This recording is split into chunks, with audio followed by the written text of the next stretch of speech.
So back in the spring, I created an ambitious 2-part Mother Academia series where I was talking about the books that I planned on reading over the spring and summer and into the fall to, nourish myself, to be both homeschooling related books and content that I wanted to consume as I prepped for my second year of homeschooling, and that rich academic study that I planned to give myself as I prepared to teach ancient history to my first graders.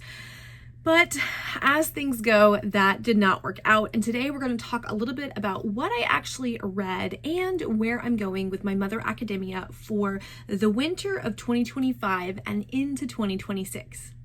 Hi, my name is Brecky and I'm the mother of 4. I have 2 teenagers who are in high school and have been publicly schooled their whole journey, but I am homeschooling my twin 6-year-olds who are in 1st grade, and we're in our second year of homeschooling together. So, Mother Academia, I put out 2 videos and I will try to make sure they are linked above or below. And I had some very ambitious reading goals. I was going to read the Epic of Gilgamesh. I was going to read the Odyssey. I had a stack a mile high of homeschool curricula books that I planned on reading. And the TLDR is that I did very little of it. Basically, none of it. Now, those of you who have been watching some of my videos already know this, but life happened. My dad got sick in May, went into hospice in June, and passed away. I had a minor surgery in July that actually ended up in a fairly major recovery. And then after getting over that surgery, I got slammed by an illness that took me out for almost all of August and the first week of September. So I just had a really rough summer and early fall. It was a tough time. By the way, I'm sorry if you can hear, my husband is leaf blowing the driveway, and I don't know if you can hear that, but this is my only quiet time for the week, so I'm jumping in for a video. With all of the emotional demands on my plate and my lack of energy from the surgery and honestly from grief, I just couldn't do a lot of the academic study that I wanted to do. I just didn't have it in me. And when I was looking to sit down and read, I wanted something gentle. I wanted something more escapist, right? I listened to like a 16-book cozy paranormal mystery series. That's what I did. So I had to take a break from anything that required a lot of mental energy and a lot of emotional energy, because those things have been on fairly short supply.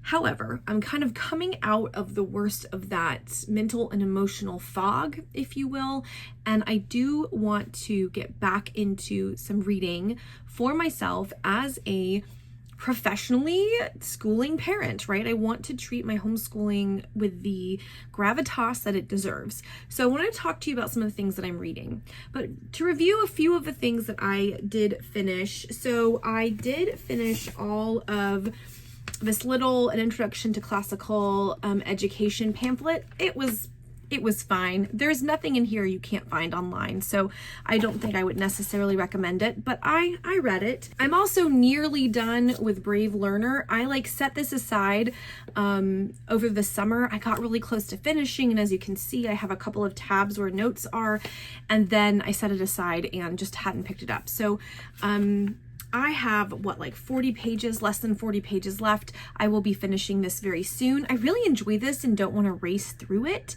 So that's part of what's taking so long. And I am just shy of halfway through the Emperor's Handbook. This is the Meditations of Marcus Aurelius. I really enjoy this, but this is again something I try to read and then sit with.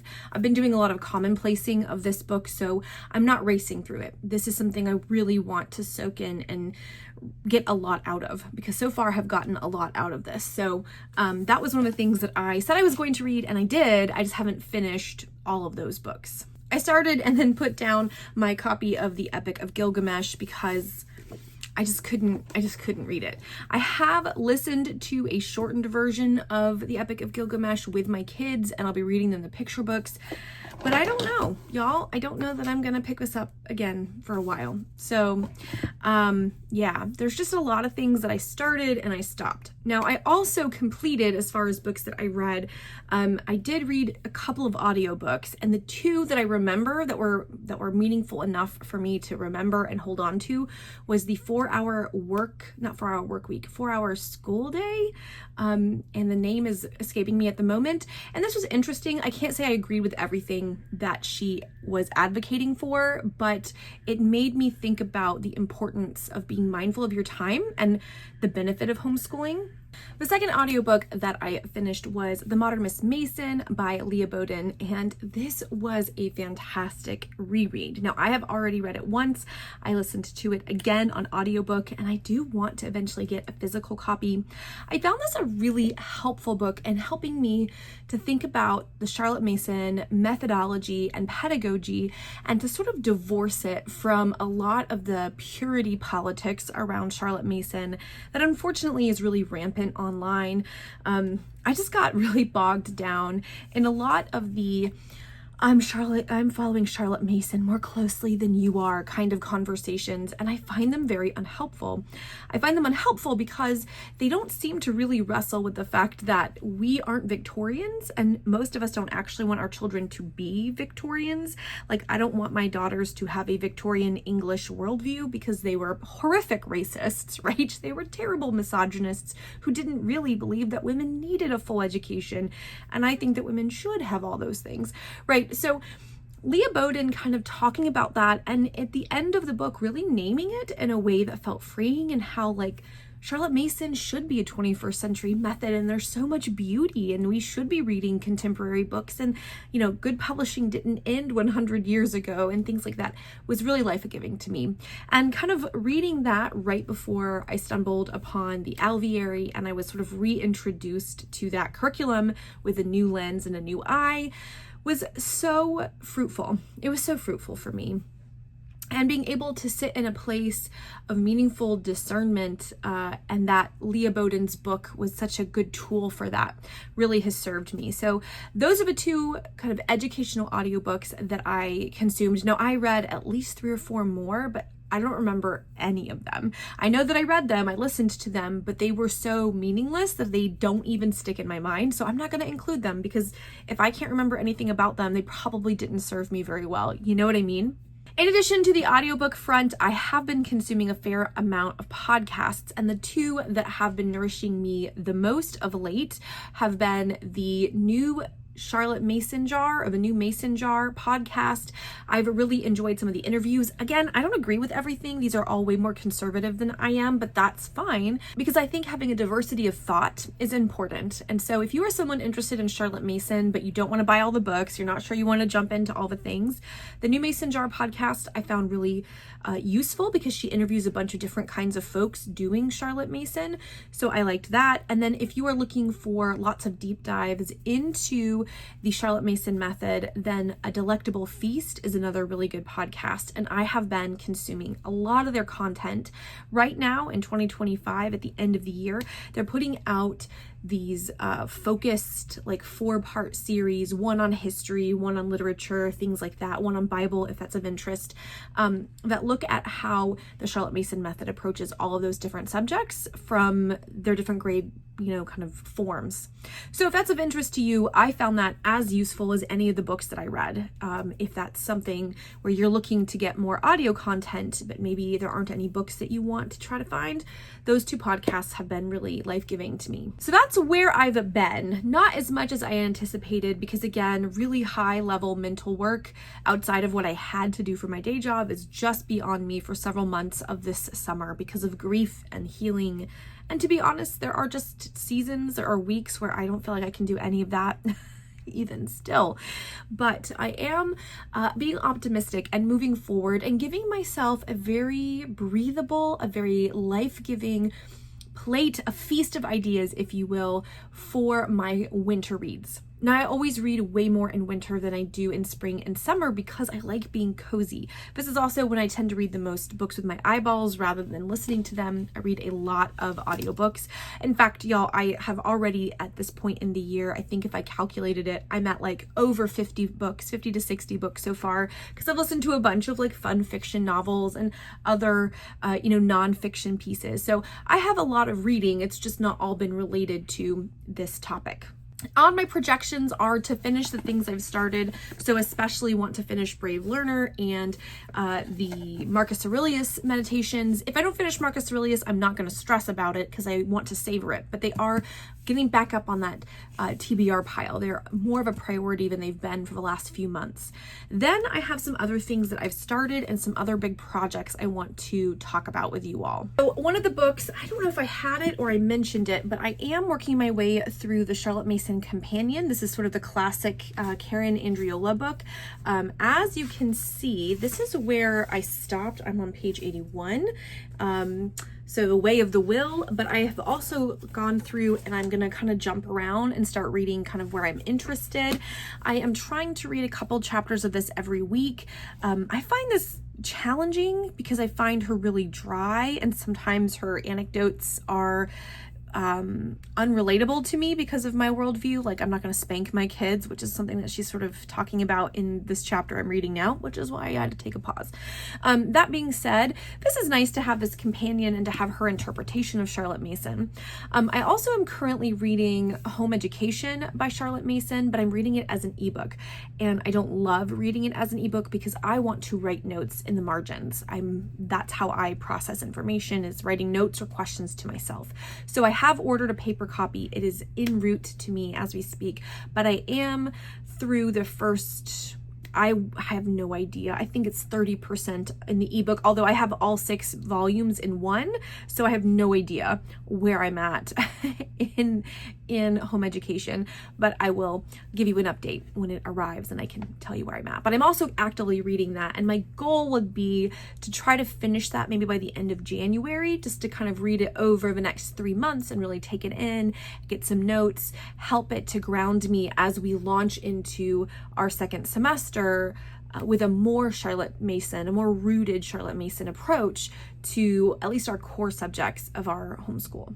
So those are the major pedagogical books that I am reading and going to continue reading. Then I want to talk about some of the stuff that I am pre-reading, in part because I want to, and in part because I want to see what they are good for my kids. So in a preview of a book haul that will be coming out soon, I got a couple of things from our local consignment shop. This is The Fall of the Year by Dallas Lore Sharp. This is a CMEC recommendation for parents, and I can see why. This would be very dense for my 6-year-old, and I even find it a little bit dense. The quality of this book is not awesome. Like, look at how tiny that type is. I've seen several of these old books republished where the actual layout leaves a lot to be desired, and I don't know who published this. I bought the secondhand. However, I do quite like this. I try to read 1 essay a night. They're very short, but because they are older language and they are very densely written, you only really need 1 essay. It's plenty to chew on. It's plenty to think about. I've had some sentences that were just so lovely as I went back and reread them a couple of times, and I may end up putting them in my commonplace book because they are so beautifully done and thought-provoking. But this is a tiny little volume recommended by the CMEC for parents to read for the first form, I think, is to read. There's a 4 of these in the fall of the year, in the spring of the year, so on. I only have in the fall of the year. I don't know that I will go and buy the other 3 if I can get them for a good price at a used bookstore maybe, but so far I am enjoying this and I am reading that for my benefit. I'm also pre-reading Life and Her Children by Arabella Buckley, and I have just started this. I mean, like, I have not even finished the whole first section, but I am planning on pre-reading this over the winter months to see if this is something I would want to add. I'm also pre-reading Seed Babies by Margaret Warner Morley. This is precious. I've read the first chapter and I can totally see where this would be great for kindergarten, 1st, 2nd grade, maybe even 3rd grade if you're doing a botany unit. So Ashley, if you're watching this, this is very cute. but it is told like the little bean is talking and it's describing what happens to the bean, and all the different things. And so if you are actually watching, planting a seed and kind of watching the seed sprout from the seed pod, I can see where this would be a very sweet, cute nature book to have for those early grades. Like I said, 4, 5, 6, even 7-year-olds may enjoy this. So very sweet. Those are the 3 nature readers I'm working on. And then when I finish one of these, I'm going to add in one of the Edith Patch books that I have. I have Holiday Shore and Holiday Pond, and those are going to be my nature readers in that respect. Now I do have some checked out from the library, but they're not great. So I will let you know if one of them ends up picking up, and I'll tell you about it in a monthly wrap up. But so far, these are the ones I'm reading as pre-reading, and also to kind of get me into the cadence of what that older style nature reading is like. In that same vein, I am working through America First, the updated edition. And y'all, don't bother with the original. You want the updated, because the original has really racist language, and she's gone through and just combed it over and taken out that really offensive language, like calling Native Americans savages, okay? She also has a whole explanation of the changes she's made, including, I think, 2 or 3 chapters she took out completely. So if you are curious about her changes, they are in the preface to the updated edition. And so, yeah, I've loved it so far. To be honest with you, I mean, I'm surprised at how much I enjoyed it. Currently, I have read 4 different chapters. I've read Leif the Lucky, How the Spaniards Conquered Mexico, Sir Walter Raleigh, and The Lost Colony of Roanoke. I read those 4, and I'm going to go through and read a handful of others. But I think this might be a really nice narrative way to teach a first blush look at American history, that we can be confident, at least on a linguistic level, is appropriate. You're not having to on the fly change everything as you're reading. So I'm excited to see how this continues, and if it's good, I'm going to integrate it and maybe add the narrative version of stories in as we do our alveary history going forward. All right, and lastly, I know this isn't exactly school book, but What Matters: Economics for a Renewed Commonwealth by Wendell Berry. This is my husband's book from, I think, back when he was in seminary 100 years ago. He's not a preacher, before any of you ask, but he did go to Yale and then went on to get his PhD. So, but I'm a big fan of Wendell Berry. I have not read this, and I think it might be very edifying for me, and thinking about a renewed commonwealth and like that kind of economics and ethics, not just for me as a adult citizen human thinking about life, but also kind of that idea for my home life. So this is one of the books that I would like to get to this winter. I may not. This is on the lower scale of priorities, but it is one that to me is related to homeschool and self-education that I wanted to mention, that's on my TBR. And those are the major books as far as my academic reading and my homeschool related reading. Now, there are 2 projects that I want to point out to you that are both, I would say they are academic in nature. They're very Charlotte Mason in nature. And the first one is I am reteaching myself Spanish. Now, I was never fluent. I never had super proficiency. I could communicate enough to get around, but not much more than that, and I've lost most of it. So I decided if I'm going to be teaching my kids Spanish, I need to be learning Spanish myself. I need to be relearning this language, because my goal is to have a bilingual family. That's my dream. My dream is that we as a family are able to be bilingual. We can have conversations. We have a lot of deep connections to Nicaragua through mission work that we have done. I have some personal connections in Guatemala for the same reason. I did mission work to Guatemala when I was in college. We are Presbyterian, and the Presbyterian Church has an affiliation with Guatemala in particular. So I would love for us to be able to communicate with our mission coworkers. I would love to be able to communicate with my neighbors where I live in North Carolina that their first language is Spanish. We have members of my church who are like Cuban refugees who arrived here, 25 years ago, and they speak English, but their first language is Spanish, and I know that that's what they're most comfortable in speaking. So I'd love to be able to communicate with them in their native tongue, right? And I think once we learn how to learn a language, then learning other languages would become easier. My husband is fluent in German, and so I have a dream of us being trilingual. Like we could speak English, Spanish, or German. I would love that. That would be a dream. That would be a dream. But I have to start the practice of learning my own language. So I went to my thrift store and I got Spanish in 10 minutes a day. This is a joke, of course. You can't actually learn a language in 10 minutes a day, but it just is giving me some ideas for how to start practicing. And it was, let me tell you, it was a whopping 75 cents. So I have this. I also got the 2001 Most Useful Spanish Words because I plan on teaching myself some vocabulary and trying to build some commonly used vocabulary. If I can learn like the top 20 most used verbs and like 100 common nouns, I can get myself speaking more quickly, and then I can learn the grammar a little bit later when I have some more breathing room and when I can bring my kids along for that. So that's one of the things I'm doing. I'm also practicing by reading these little books. Now I have a ton of these. I think I have maybe 12 of these little readers now that I was able to find for $1 a piece at the thrift store. I think a teacher was retiring and just got rid of all of her stuff, because a couple of them have a teacher's name inside them. So Los Ponis, Los Gatos versus Los Perros, and Los Lobos. Now, one of my kiddos speaks pretty good Spanish through having taken it now for 4 years in high school, and they are very proficient. I mean, they are correcting me. They are really good at reading, really good at listening and understanding, and they just are, you know, a little bit scared of conversation, right? They're insecure about their conversational skills, which is what so many of us end up with.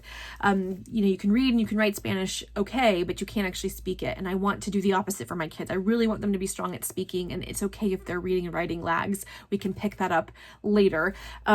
So I got these and I've been practicing reading through them to see what I can like remember and what can jog my memory. These are hard. Let me tell you, these are hard. And even for my kid who has taken 4 years of Spanish and like knows quite a bit, there were several things where, why would you know what the word shiver? You know, when would you learn that word in school? You wouldn't. So they had to look it up and we had to talk about it and things like that. But I am using this as kind of a guide to teaching myself. I know that I need more than this. I know that. There is a program through our library. It's like the Mango language software. I haven't started using it, but I do have it downloaded and I have an account.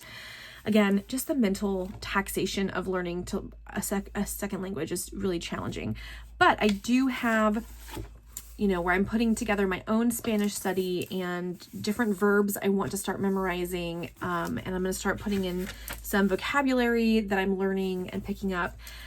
And I would love to say I'm going to work on this every day, but I did a really great job for about 2 weeks, and then I put it away and put it out of sight and forgot about it for a month. So one of my goals over the winter is just to begin the practice of teaching myself Spanish, watching my kids, having my kids watch me learn Spanish and practice Spanish, so that we can then as a family really be learning and working on our Spanish. I think part of that is going to be finding a good Spanish curriculum for my kids, and I still haven't found one that I love, but we're going to get there. I trust the process that we will find one, and that this at least is a start. The other project that I am undertaking, and I think some of you saw this in my wrap up, is I am learning to knit. This is where I've been practicing purls, and as you can see, I got some extra stitches and such, but this is my mostly just purls. I added some knits in here, as you can see, but this was me just practicing my purls. I know it's bad, but I was just using up some yarn to practice. So it's my like practice bag. And I really want to learn to knit. Knitting I find very calming. It can be a little annoying when you're first getting started, but then once you get into your flow, the idea of keeping your hands moving while you listen to an audiobook or a podcast or you listen to a show. My husband is really into sports ball. I could care less about sports ball, but he has really enjoyed watching baseball because the World Series was so exciting, and then loves college football and basketball. He loves college sports. We don't have a team. He just loves to watch a good game. So if he wants to watch that and I want to kind of have it on but keep my hands busy because I'm not as interested in this sport itself, I like the idea of doing some knitting and then practicing that skill until I'm good enough where I can actually make something useful. My daughters want me to learn how to knit hats for them, which I really want to do. I want to be able to knit hats and gloves. I'd love to knit a sock. I'd love to one day knit a sweater, although that might be like years from now. But I'd love to use knitting as a way of producing something, of really having something I can start and I can progress on and I can finish, where it's creative, but it's also life-giving for me. And my kids can see me learning a skill and practicing, and you know what? Failing. They can see me pull out stitches. In fact, this is an unwoven scarf that I created, and it just fell apart because I didn't tie the ends correctly and the kids pulled it all apart. But the point of it is really that they're watching me make mistakes and keep going. And I want to model them lifelong learning. I'd love for them to learn to knit if they have an interest. Right now, the dexterity is a little bit challenging for their hands, but I'd love for them to have that and to watch me do a handicraft as they're learning their own handicrafts. It's so important that my kids see me learning new things and making mistakes and getting back up and trying and trying and trying, that I'm modeling that, not just saying, oh, you need to try again, but actually saying, look, I'm sitting in a place of humility. I don't know what I'm doing. I'm a student too. And modeling that lifelong learning. So that's my plans for winter. I want to read. I want to, finish some books and start some new books. I want to be practicing my Spanish, I want to be reading some good nature readers and some Charlotte Mason material and things like that. I just want to be expanding my horizons and doing it gently. Really doing it gently, because I learned from the last time that I overwhelmed myself and I had very ambitious goals, and that my health is something that is transitioning. I'm going to be 40 in a couple of months, y'all. I turned 40 in 2026, and so I'm not as young as I used to be. I can't do all-nighters like I used to be. I need more sleep than I used to. My body chemistry is changing. I'm still grieving in ways that show up and just absolutely arrest me, and I end up being stuck for a couple of days in a kind of heart and mind fog about that. And I just have to surrender to where I really am. And as someone who's kind of a go-getter, surrendering is hard. And as a person of faith, I know that is an ongoing spiritual discipline of mine. So I submit to that in my spiritual life. Friends, comment down below and let me know what you are doing to feed and nurture your own soul. Do you have a stack of Charlotte Mason readers and things that you are reading, or books that you are previewing for your kids? I'd love to know what is on your TBR. What books are you reading to serve you, to edify you as the parent teacher, to edify you as the sort of coordinator of homeschool chaos? What are you reading? What have you loved? What would you recommend? And if you have some audiobooks that you've especially loved, or some really good podcasts that you've especially loved, please let me know. I do find those really great for car rides, when I'm dropping kids off or picking kids up, or when I'm knitting and I want to listen to something. It's nice to have that edifying content in my ears and in my eyes. All right, y'all, I hope you're doing well. I hope this inspires you to create your own self-education Mother Academia TBR. And until the next video, bye.